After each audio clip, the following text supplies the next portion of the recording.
Who gon' take it there? Who gon' take it there?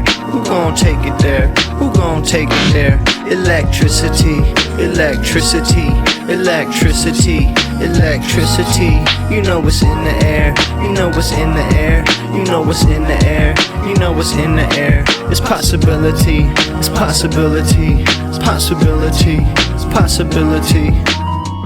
All right, so Joshua Citarella, the guy who does Doomscroll, which is like a lefty type of podcast where he interviews prominent people on the left, talks about the problems of the left, the sort of internal questions of being on the left and like what is to be done about it, especially in this situation now. So he's talking to Gianmarco Soresi, who is a comedian, one of my favorite current comedians, who also comes from a pretty left-wing perspective, critical of Israel, critical of the sort of anti-woke wave of comedy right now. He has done some stuff with Hassan Piker and Stavros and even like hosted a Zoran Mamdani event. So he's aligning himself a little bit on the left. And I think that he's a little skeptical of that because he, as a comedian, sees what is happening on the right and sees the type of hackery that right-leaning comedians are engaging in and doesn't want to do a similar version of that on the left, or at least doesn't want his analysis to be compromised by that comparison. So in this interview, they get a little bit into like the Rogan-style comedy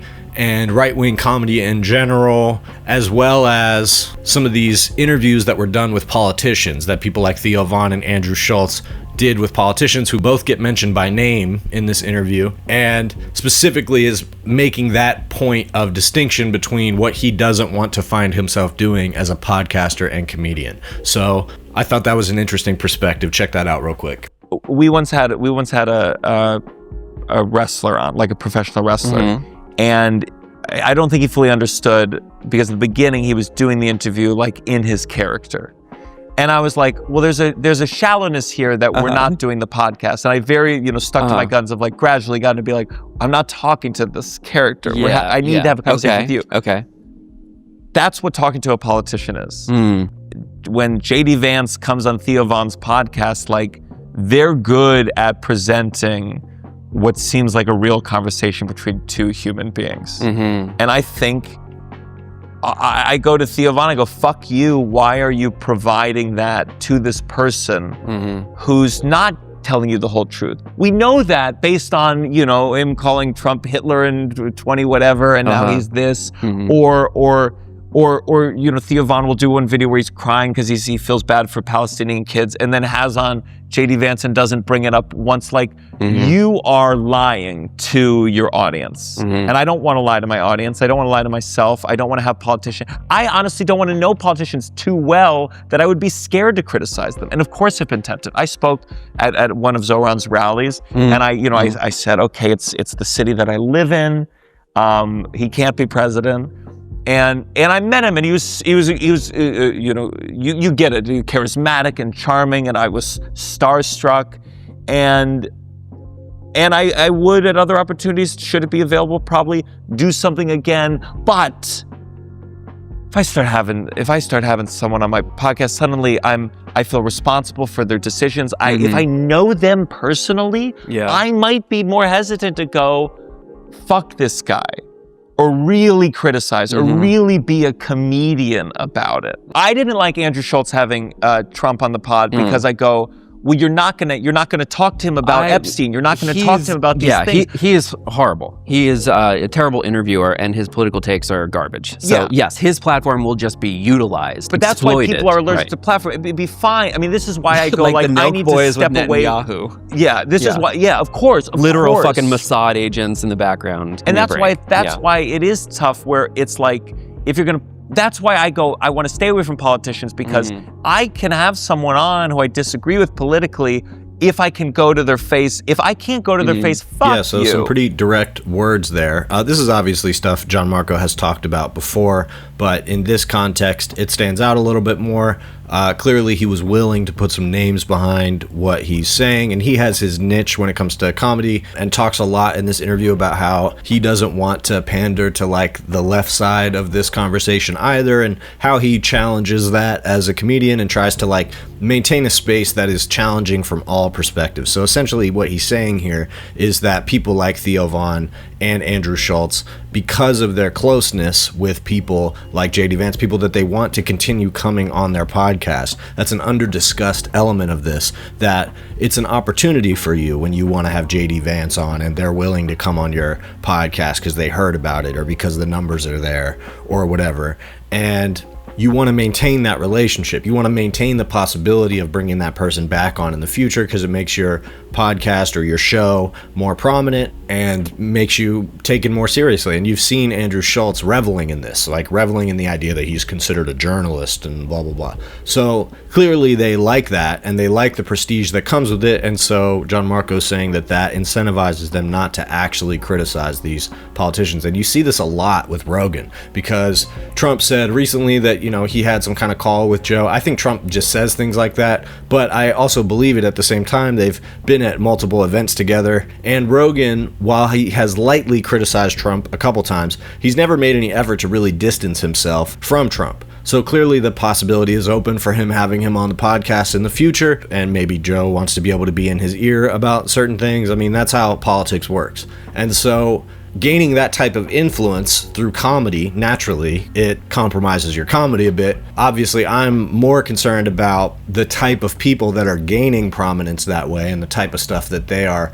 putting out there. That's more so my concern. But from a comedy perspective, like Gianmarco's coming from, and this is similar to the critique of Mark Maron, they're just cheapening their own art form, and they're doing it because the ground has been sort of ripened for them to do that and take advantage of the fact that there are large audiences out there that want to hear this kind of reactionary stuff. You know, you really see this with some of the comedy scenes that have cropped up, like the Austin scene, which gets talked about all the time, but even the kind of like Legion of Skanks, New York type of comedy scene, some of that stuff gets pretty just like openly racist, and you know, they kind of default to that. I think the Austin comedy scene is worse at it because New York is actually focused on comedy. But you know, the point being that there's an audience for that, and by milking the idea that, you know, this has been silenced or this is something that they don't want you to hear, people can like really appeal to that. So the explosion in that type of content and the market for that is probably not going anywhere anytime soon. I think it's going to take new shapes,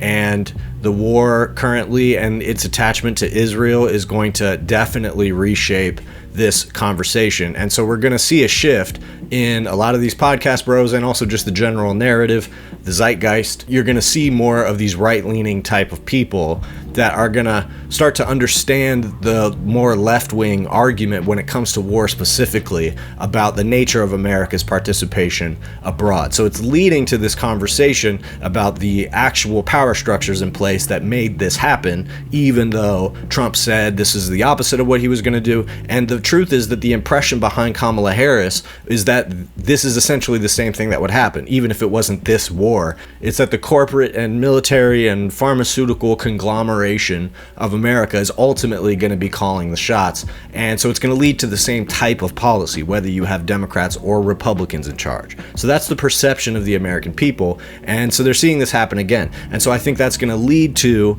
this anti-war and a continuation of the anti-corporate, the consistent thread of anti-corporate sentiment that you see from Americans, even on the right-wing side of the spectrum. Now, it's our job to make sure that people understand that the conglomerates at play here and the big forces at play that are hard to understand is not the Jews. It is a structure of capitalist extraction that affects everybody. And so in real time, tax money that everybody pays and inflated prices that people are paying for basic products or things that you buy on Amazon, all of that money goes upwards and ultimately contributes to conflicts like this, or really conflicts like this contribute to that same flow of money upward to the same few handful of people. And so there are very powerful world entities, global entities, political entities that are involved in this game of like trying to control global commerce. it's really just a handful of guys who own everything. And so ultimately things are structured in a way that this war, ICE going after people in the streets and locking them up in detainment centers and harvesting as much data on people as it possibly can, all of this contributes to the wealth of the same few people. And unless we focus on those people and create a culture around the rejection of the power that those people have and recognition of the fact that we have the ability and the right to go after those people for their inhumane accruing of wealth, that's the only answer to where we have ended up, where the reactionaries promised a populism, and instead what we've gotten is the same warmongering and the same brutal domestic policy. You cut as many domestic programs as you can. You send as much money into the defense contractors' pockets as you can. I mean, this is standard neoconservative stuff. And so because that narrative, the narrative that Trump was selling, dominated so much through people like Andrew Schulz and Theo Von, the question is, how do we take where we're at now and use it as an opportunity to evolve some class consciousness, which is possible because there's going to be a lot of disillusionment that comes with the fact that the more conservative and pro-capitalism narrative that people were sold, that they voted for with Trump, has led to the same type of appropriation of their own money through taxes to war that they were trying to avoid. That's what young voters wanted to avoid. That's what people who bought the dream of Trump wanted to avoid. And so the podcast bros are gonna flip and go along with that. And with Joe, I think more than Theo Von, more than Andrew Schulz, you see that he is trying to maintain that relationship. He does not want Trump to feel like there's animosity between him and the administration. So he makes these very tepid comments like saying, wow, the base is really upset because of this, or people just feel like this. And he expresses some strong opinions about what we should or shouldn't be doing, but ultimately he does not want to criticize Trump very much directly. He says things like, this looks terrible. I think he said something about that in regards to the Epstein files, but he's not going hard.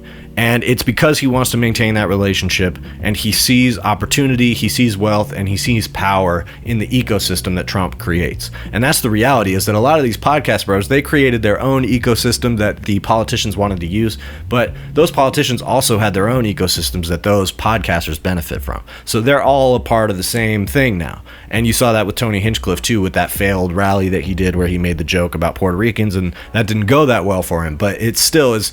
It's a part of them all swimming in the same money. And there is a lot of opportunity there right now for grifters. And that's where you're going to really see the most soulless of them, or the ones who are genuinely pro-war, the ones who genuinely want to see some of these degradations of peace in all facets of society that we're seeing under Trump. Those are going to be the ones that go along with him and try to continue trotting out his narrative. But the rest of, not just the podcasters, but people in general, are going to be looking for what's next. What's the next narrative? And how do we crawl our way out of this? You know, hopefully this war kind of wraps itself up, but it's possible that they want to start a large, sprawling conflict. You know, I guess we're not really talking about that until there's boots on the ground, but this could go on for a long time, and the economic ramifications of it are definitely going to go on for a long time. So the question is, how much more like this is going to happen? And in the meantime, with all the interference that's going to happen, these election cycles are going to happen. They're going to come around, and there's going to be some kind of upheaval during those times. I don't know how legitimate the results of the election will be or how much confusion there will be around it. There will certainly be some confusion, but the reality is those cycles of our society are going to happen.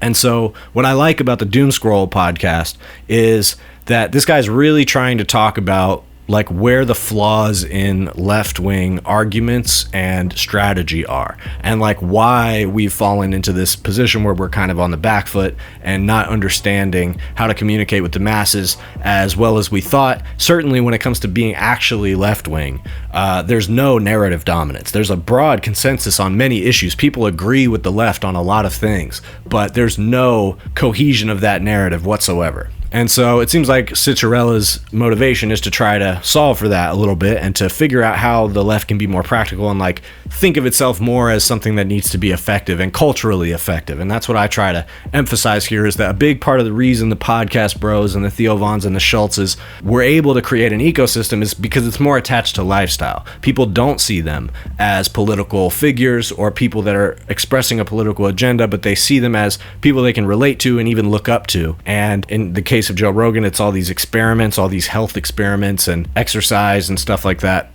And so the vibe of those lifestyles is what legitimizes the politics.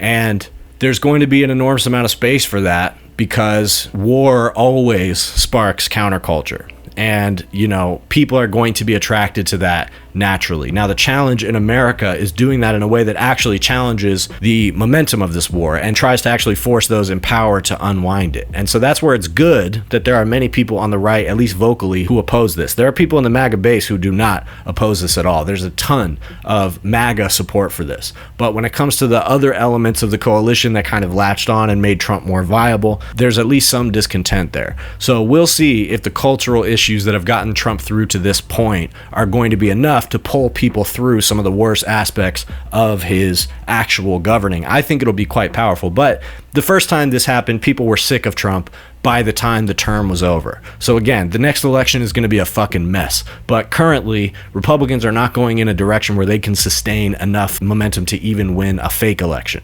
So that's where, not just in order to get Democrats to win, but in order to get better politicians to win that can actually solve some of these problems, there's got to be like a broad consensus culture that is created. And I think the anti-war stuff is a strong basis for something like that to be built on. I don't know if it'll happen. If it does, it probably will happen naturally, but I do know in terms of strategy, the left has to focus on opportunities like that if we want to reclaim ground politically and socially. Me too close to, too much to do. The mission is too crucial. Shout it out from the rooftops until I lose vocals. Who gon' take it there? Who gon' take it there? Who gon' take it there? Who gon' take it there? Electricity, electricity, electricity, electricity.